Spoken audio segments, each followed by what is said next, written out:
Sir, open university నుంచి లేదా distance learning ద్వారా గ్రాడ్యుయేట్ అయితే యూపీఎస్సీకి మేము ఎలిజిబుల్ అవుతామా? ఖచ్చితంగా ఎలిజిబుల్ అవుతారండి.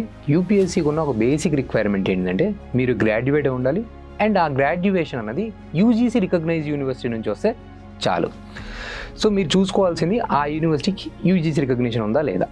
ఉదాహరణకి మన బిఆర్ అంబేద్కర్ ఓపెన్ యూనివర్సిటీ కానివ్వండి, లేదా ఇగ్నో కానివ్వండి, లేదా ఆంధ్ర యూనివర్సిటీ కానివ్వండి, ఇవన్నీ యూజీసీ రికగ్నైజ్డ్ యూనివర్సిటీస్. సో ఇందులోంచి గ్రాడ్యుయేట్ అయితే ఖచ్చితంగా మీరు యూపీఎస్సీ ఎగ్జామ్ని రాసుకోవచ్చు. అలాగే మన ఏజ్ రిక్వైర్మెంట్ ఏంటిదంటే జనరల్ కేటగిరీ వాళ్ళకి వచ్చేసి 21 to 32 ఇయర్స్ అండ్ ఓబీసీ వాళ్ళకి వచ్చేసి 21 to 35 years and SC and ST category వాళ్ళకి వచ్చేసి 21 to 37 ఇయర్స్. సో ఇలాంటి డౌట్స్ అండ్ కన్ఫ్యూజన్స్ ఏమున్నా కూడా కామెంట్ సెక్షన్లో అడగండి.